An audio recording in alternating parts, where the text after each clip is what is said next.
I wasn't expecting a party when I walked through the front door that afternoon, but I thought I'd at least get a hello. Instead, I walked into my parents' house and found everyone gathered in the living room, glasses clinking, voices laughing in layers. No one looked up when I stepped inside. No one paused their story, not even for a moment, to acknowledge me. I just stood there at the threshold, holding the small gift. I brought wine and a tiny rosemary plant in a ceramic pot. A little silly, but I thought it would be a nice touch for the kitchen.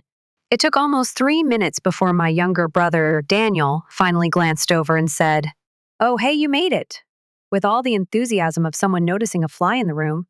That was it. No hugs. No, how have you been? No, it's been a while. Just a half-hearted throwaway greeting. Then they all went back to chatting about Daniel's upcoming baby shower and how perfectly timed everything was. I set the plant down on the side table. No one noticed. That should have been the first red flag. The second one? There were 11 chairs arranged around the living room. I counted them twice because I couldn't believe what I was seeing.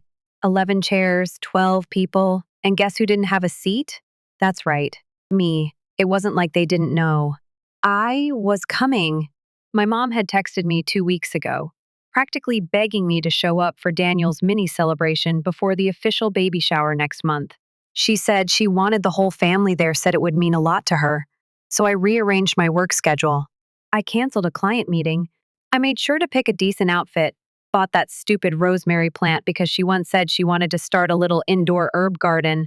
And yet here I was standing while everyone else sat, passing around chocolate-covered almonds and debating stroller colors. I stood awkwardly for a few minutes, hoping someone would say, "Oh, wait, let's grab another chair." But nobody did.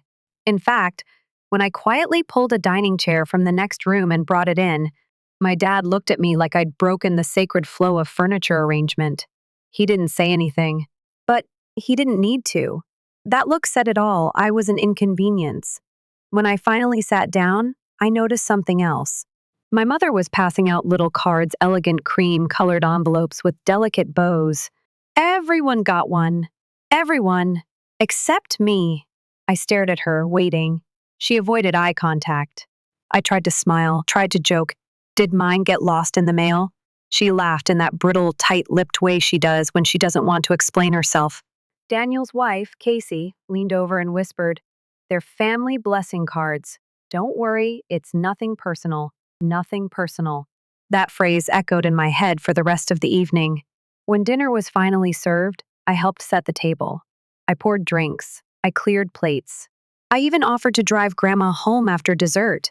It was the same as it had always been. I was the helper, the one who filled in the gaps, who made things easier, quieter.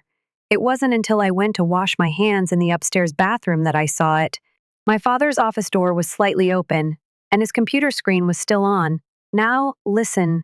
I wasn't trying to snoop, but the word will was literally bolded on the screen in the email subject line.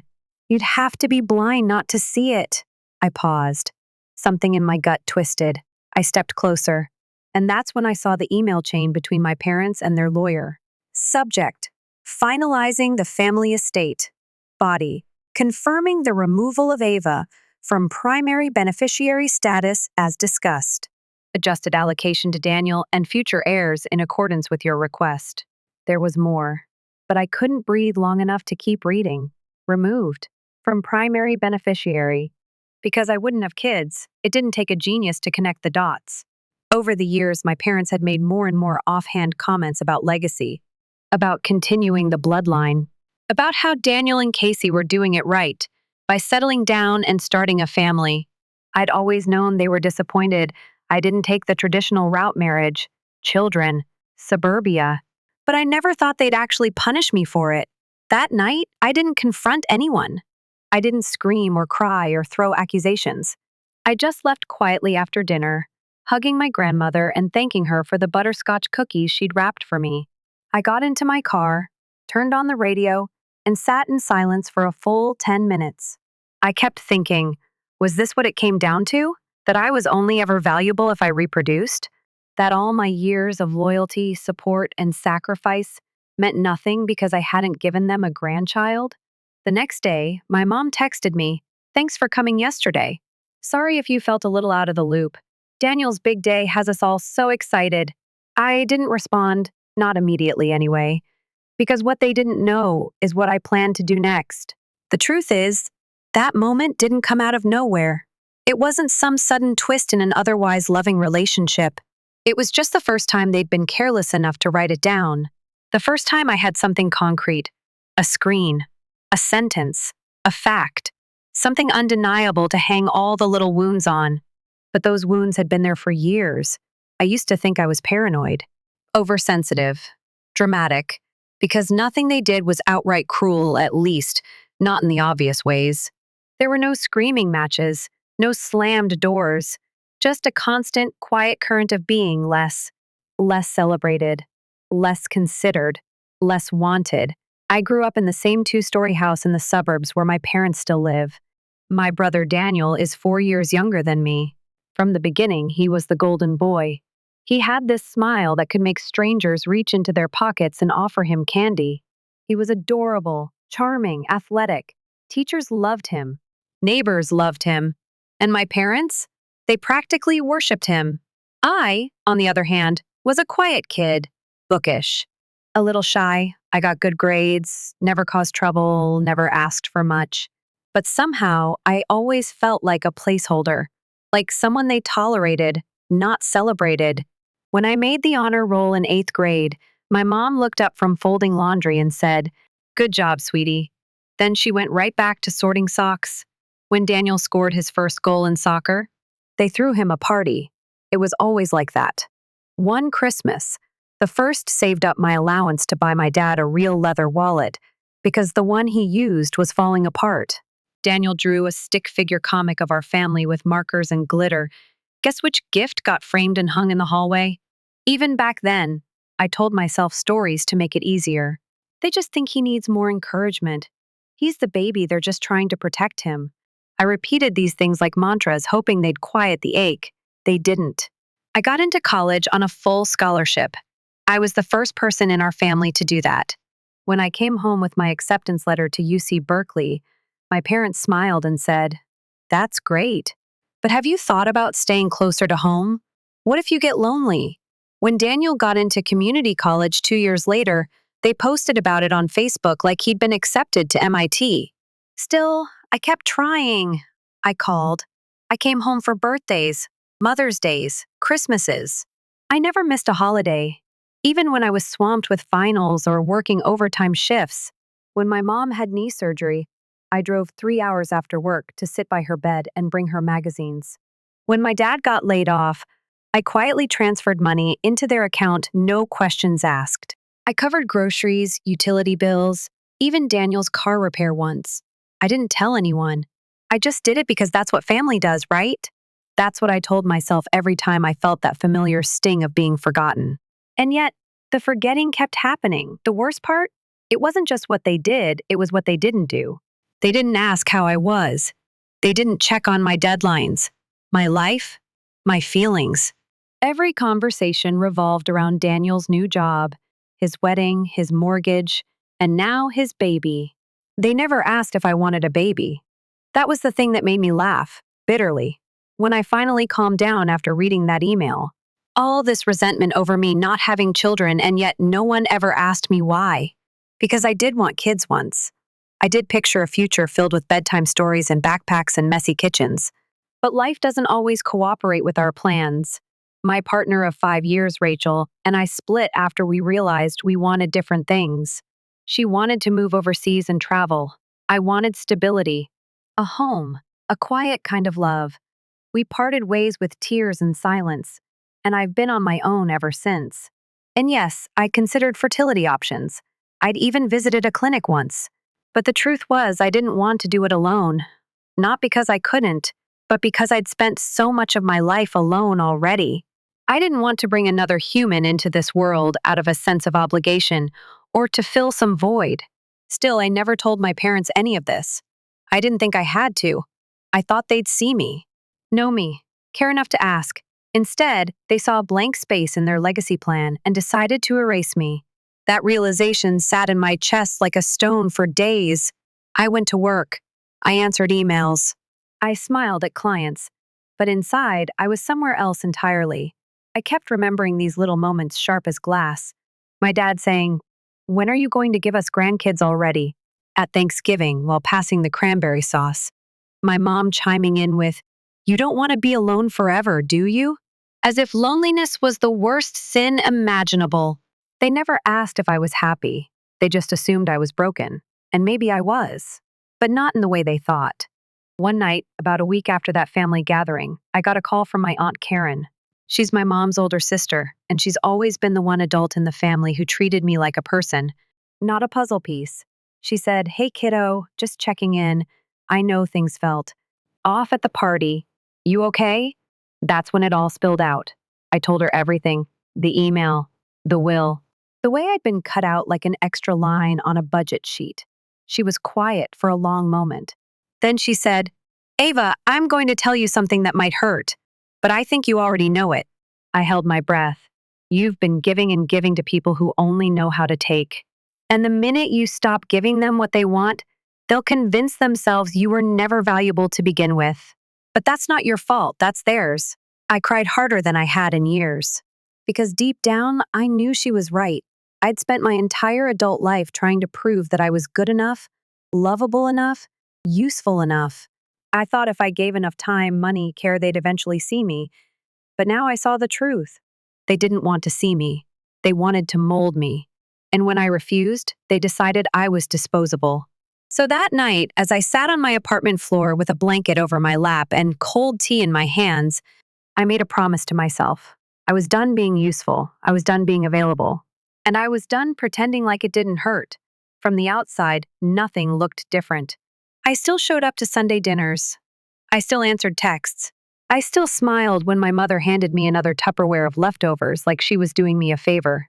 But something inside me had shifted. Something subtle but permanent. I started paying attention closer than ever before. And what I saw made my stomach twist. It was in the little things. My name barely included in conversations. The way my parents lit up when Daniel walked in, even if he was late and barely said hello. The way they'd ask Rachel Daniels' wife how her pregnancy was going in a soft, proud tone, while ignoring the fact that I'd just pulled 12-hour shifts all week at the nonprofit I'd dedicated my life to. And then came the comments, slipped into conversation like casual jokes. "You wouldn't understand no kids. No chaos," my mom would say with a laugh.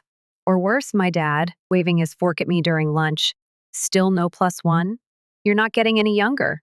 Each time, I'd swallow my reply like a bitter pill. But inside, a quiet voice was getting louder. I started saying no in places where I used to fold. When my mom asked if I could help set up Daniel's baby shower on a weekend, I'd already planned to rest. I said, "Sorry, I can't." When my dad hinted at borrowing money to cover some last-minute home repairs, I told him, "I think it's time you talk to a contractor, not me." And when Rachel, sweet as ever, texted me late one night to ask if I could house sit while they went on a baby moon, I paused and didn't answer. Not right away. I was learning the power of not responding, of letting silence speak louder than submission. But it wasn't just about boundaries. It was about finally telling the truth to myself. I didn't want to be part of a system where my worth was tied to how well I served others, how quietly I complied, how efficiently I disappeared behind other people's needs. For the first time, I started writing everything down. I opened a blank notebook and titled the first page, "Things I Gave Them." It wasn't petty, it was survival. Page after page, I listed the unpaid bills I'd covered, the favors I'd done, the holidays I'd sacrificed. I wrote down every time I said yes when I wanted to say no, every time I picked them up when they forgot me, every time I gave them something they didn't even notice. And on the last page, I wrote, none of this was enough. It wasn't about revenge. Not yet. But it was about clarity, about no longer letting them gaslight me into thinking my grief was imaginary. That clarity deepened the day I opened my parents' hallway closet to look for a charger.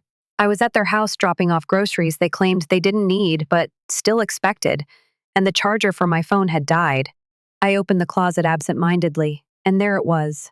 A thick manila folder labeled Estate Plan. It wasn't locked. It wasn't hidden. Just sitting there between a stack of expired coupons and an old crossword book. I knew I shouldn't have. I really did. But I pulled it out anyway. Inside was a printed draft of the will, notarized, neatly typed. And there, in black and white, I read the words, "To our son Daniel and his family, we leave the property at 123 Oak Ridge Drive, all remaining financial assets and personal effects." My name wasn't there, not even as a footnote. I blinked once, twice. I flipped the page like maybe I'd missed something. But I hadn't. I'd been erased, officially, publicly, permanently. I put the folder back exactly where I found it. Then I walked out of the house without saying goodbye. I didn't cry in the car. I didn't scream. I didn't even clench my jaw. I just drove home in silence. Windows down, wind in my face, numb. But that night, I didn't sleep. I kept seeing that folder, that name. Or rather, the absence of my name. I saw my mother smile, my father shrug, my brother's indifferent gaze. And then, like a flicker through the haze, I saw something else. A way out. Not an escape, but a reclamation. I didn't want their money. I didn't need their house. What I needed was distance. Emotional, legal, physical, spiritual. And so I did what I always did. I started with a plan. The next day, I began transferring all shared utilities in my name to new accounts. My dad had used my credit once to co-sign for a family car, something I'd stupidly agreed to out of guilt. I filed to have my name legally removed. I contacted my bank and put two-step verification on everything. I even called my employer and updated my emergency contact. I took myself off every family list I could find. And then I booked an appointment with a lawyer. Her name was Carla. Mid-40s, sharp suit, sharper mind. I liked her immediately. I told her everything more than I planned to. And when I finished, she looked at me with this mix of pity and admiration and said, "You're not the first, but you could be the last in your line to accept it." I asked her what that meant. "It means you get to decide where this story ends," she said. "With you." It was the first time I'd felt powerful in months. I walked out of that office and into the sunlight, not as someone discarded from a will, but as someone finally rewriting her own. I didn't announce anything. I didn't post dramatic captions or write a scathing letter. I didn't even send a text. I just stopped showing up. It started with Sunday dinner. I stayed home. No excuse, no explanation. When my mom called 4 times in a row, I let it ring. When she texted, "Are you on your way?" I didn't respond. I sat on my couch with a bowl of soup and watched the rain tap against the window. It was quiet, unfamiliar but oddly comforting. That one small act of not arriving sent ripples through the entire family. By Tuesday, I got a text from my dad. "Is everything okay?" I didn't answer that either, because it wasn't. And it hadn't been for years. For once, I wanted them to sit in the silence they had so generously given me for most of my adult life. A week later, Rachel texted me, "Hey, your mom's worried." Should I be too? I stared at the message for a long time, then replied, "You should ask her why. That was it. The only thing I said." And suddenly, the phone calls stopped. But the tension didn't. Behind the scenes, I was busy, quietly, intentionally severing every remaining string they'd tied to my life. I met with Carla, the attorney, again this time about setting up a living trust. I named new beneficiaries, people who'd shown me kindness without condition, a close friend from college, a former teacher who still sent handwritten birthday cards, even the shelter I volunteered at once a month. It felt radical. It felt right. I also began downsizing my life. I sold off things I kept only because they were family heirlooms, a heavy mirror that had hung in the hallway since I was a child, a box of my mother's crystal figurines she'd said I could keep safe for her. Each object carried weight. Each sale felt like shedding skin. Then came the moment that changed everything. It was a Wednesday afternoon. I was cleaning out an old drawer when I found a dusty backup phone I hadn't used in years. I turned it on out of curiosity and forgot I had synced it with an old email account my family used when planning vacations or big events. My breath caught when I saw it in an open email thread. The subject line was, "Family Group Final Plans." I don't know what made me click it. Maybe some part of me still believed there'd be something redeeming inside. But what I found wasn't just disappointing. It was cruel. Messages from my mom, dad, and even Rachel and Daniel. Casual, unfiltered exchanges. She's always been dramatic, my mom wrote. I don't know why she takes everything so personally. My dad chimed in, she's been a burden for years. No husband, no kids, just opinions, Rachel replied. Honestly, I don't want her around the baby if she's going to be that negative. Then Daniel, the brother I defended, supported, helped through college, wrote, she opted out of the family when she chose not to have kids. Simple as that. That was the moment everything inside me cracked. Not in rage, not even in sorrow, but in clarity. They weren't just unaware of the pain they caused me, they actively minimized it, dismissed it, gossiped about it behind my back as if I was some dysfunctional side character in their perfect little family play. And for the first time, I truly saw them for who they were, not just flawed, but willfully cruel. I didn't cry. I didn't scream. I sat in that chair, holding the phone, and let every illusion I'd clung to fall away like ash. They called me a burden. After all I gave up. I thought back to the years I missed vacations because my parents needed help with rent. The time I took a second job to cover Daniel's emergency medical bills, the countless holidays I spent alone, making room for their growing, perfect family. And now, I wasn't even considered family, just a problem that had been solved by erasure. That night, I opened a new document on my laptop and titled it, Goodbye, on my terms. I didn't know if I'd send it yet, but I began to write everything they'd never given me the chance to say. I wrote about the time I skipped grad school, because my mom said she needed help at home. I wrote about the time my dad cried in front of me, ashamed of his job loss, and I paid his mortgage for 6 months. I wrote about how I never wanted children, not because I was broken, but because I'd spent my whole life parenting adults who never grew up.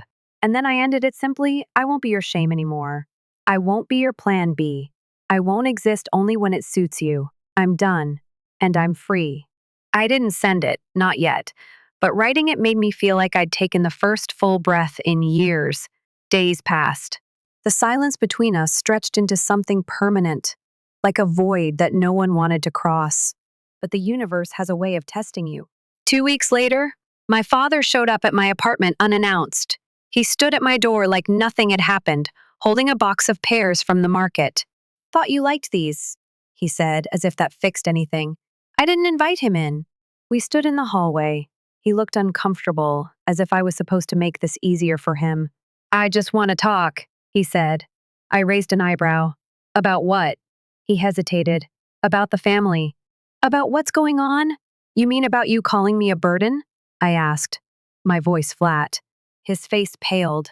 That wasn't meant for you to see. But you said it, I replied. And you meant it. Silence. Look, your mother, she gets emotional. And Daniel, he was just stressed. We didn't mean you all meant every word, I said. And for once, I believe you. I handed the box of pears back to him. I'm not angry, I added. I'm just done.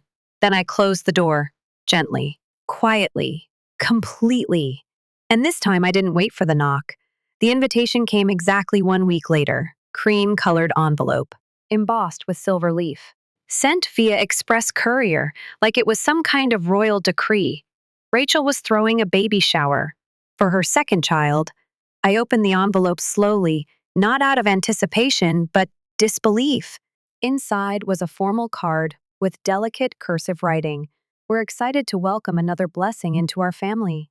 Join us to celebrate this new life and the growing love in our home. Love? I almost laughed. The only thing that had grown in that family over the years was silence and cruelty. Still, something inside me stirred. Not curiosity, not obligation, strategy. Because what they didn't know was that I had already made my own plans. That goodbye letter, it had become more than just words. It was now a declaration, a mirror they would have no choice but to face. And the baby shower packed with all the cousins, in-laws, family friends who had only ever heard one version of the story would be the perfect place. It wasn't about making a scene. It was about reclaiming my voice. The day of the party, I arrived early. I didn't bring a gift. I didn't wear the pastel colors that the invite suggested. I wore black, clean, sharp, intentional. The kind of outfit that says, I didn't come here to please you. The moment I walked in, all eyes turned toward me. A few smiles. A few double takes. My mother froze, her glass of champagne halfway to her lips. Rachel blinked in surprise, then forced a smile. Oh, you made it. I nodded. Wouldn't miss it. And then I handed her an envelope. Not a card, not cash, not a gift certificate to Baby Gap. Just a single sheet of paper folded in half. What's this? She asked, her voice tight. Something I wanted to share with everyone, I said. She hesitated, then opened it. Her eyes moved across the page, and the color drained from her face. Because it wasn't a love letter. It was a printed copy of the email thread I found, the one where they called me a burden, a parasite, a disappointment. And attached at the bottom was the updated document from Carla, the lawyer, showing I had legally removed every single one of them from my own estate planning. No trust, no inheritance, no fallback when life got hard. Rachel looked up at me, mouth slightly open. My mom rushed over. What is this? What are you doing? I turned toward the room, now full of awkward silence and half-swallowed gasps. You all want to celebrate new life? I said calmly.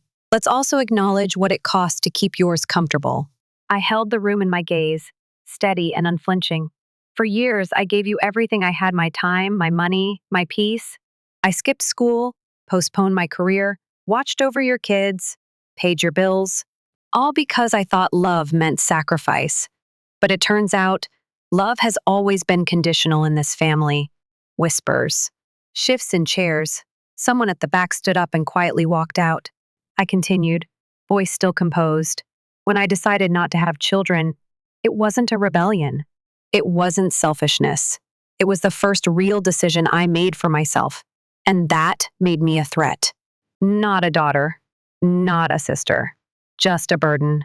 I looked at Daniel, who was suddenly very interested in the floor. And that's when I realized I don't need this family. I never did.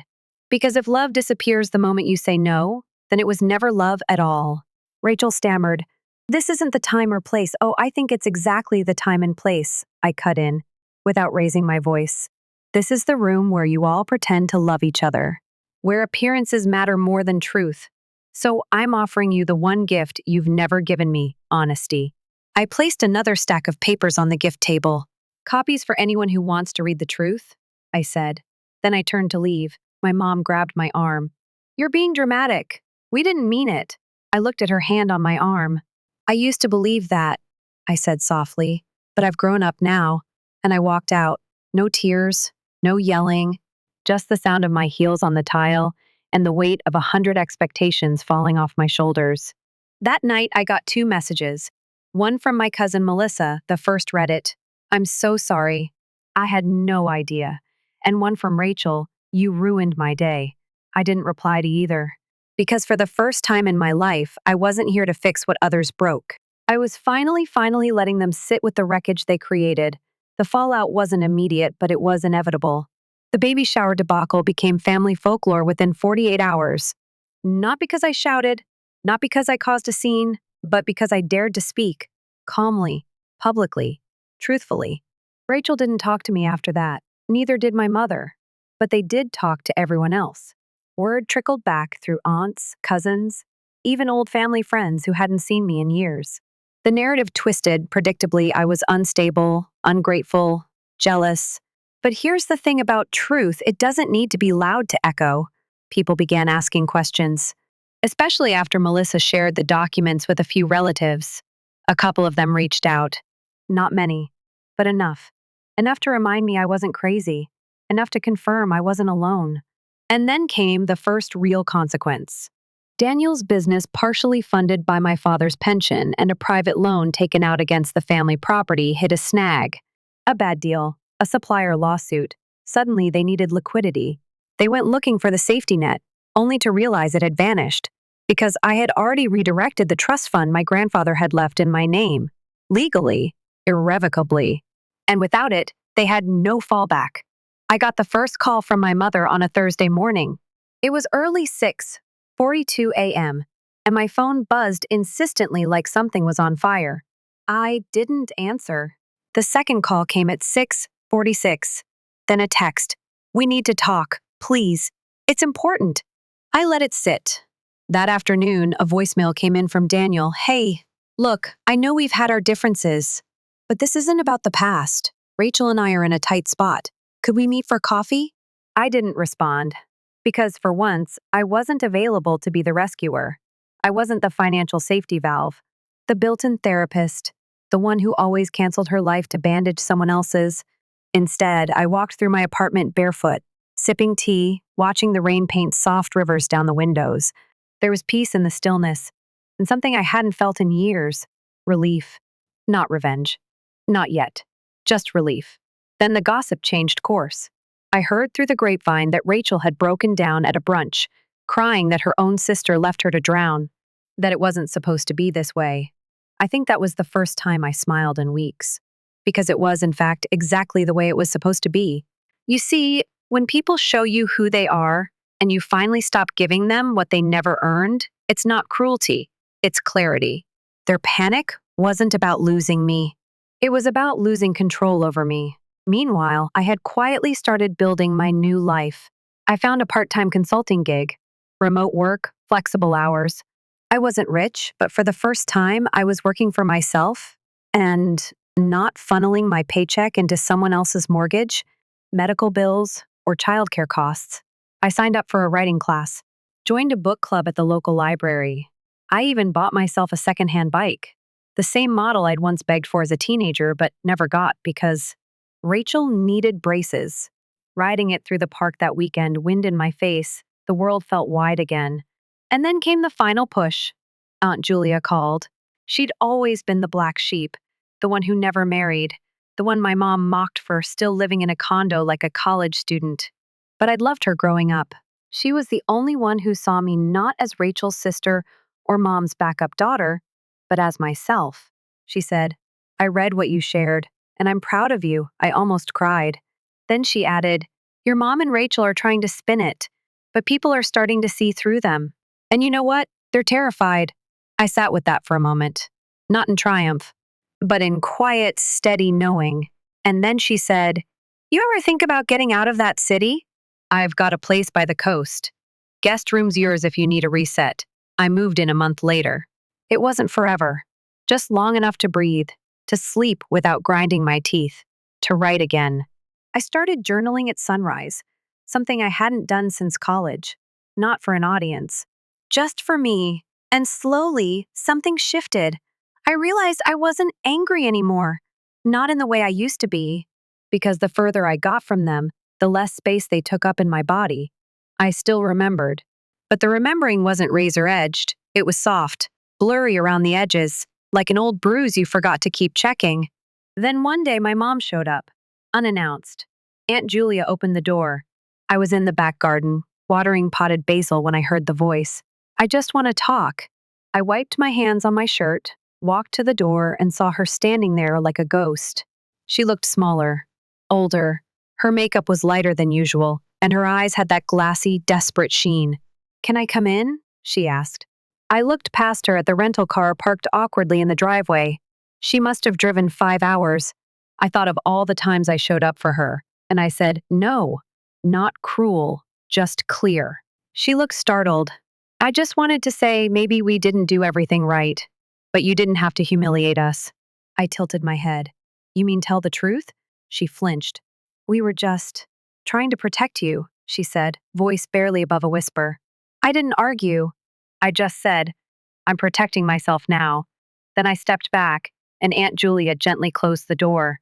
That night, I slept like a rock. Not because I won, but because I no longer cared about proving anything. Because peace, it turns out, isn't loud. It's the sound of your phone not buzzing, of your chest expanding without tension, of your mind not looping the same old wound over and over. It's the sound of finally being able to exhale. It's strange, the silence that follows after you stop fighting for a seat at someone else's table. For the first time in my life, I wasn't rushing. Not to explain myself, not to fix things, not to keep the peace. I had created a life quiet, intentional, and completely mine. At Aunt Julia's coastal cottage, the days passed with a rhythm I had never known before. I'd wake up to the sound of waves breaking against the rocks, not the buzz of guilt-laced texts or frantic calls.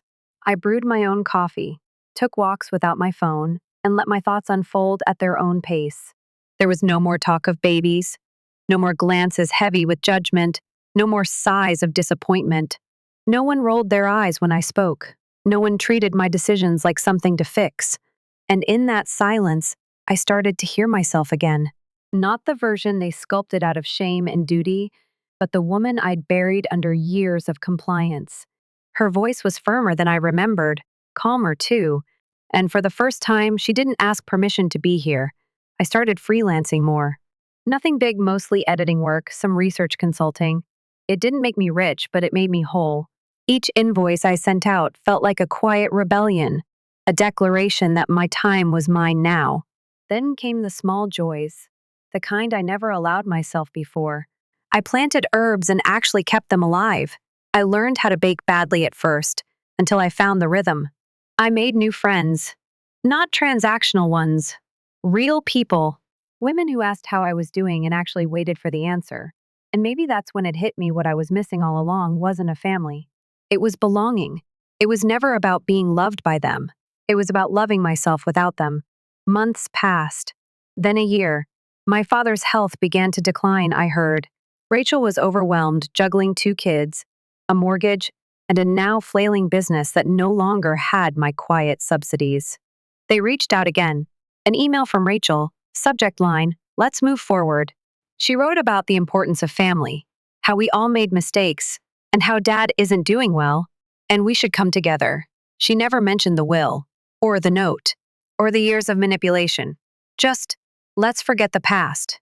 I stared at it for 10 minutes, then deleted it. Because here's the thing, forgiveness is a gift, not a reset button. And I was done resetting for people who never learned how to hold what they broke. I still see them sometimes at distant family functions, weddings of second cousins, and once, awkwardly, in line at a cafe, they look at me like they don't know what to say. I smile, politely, but I don't step closer, not out of resentment, but out of respect for myself. You don't walk back into a house that kept burning you and call it home. I live 2 towns over now.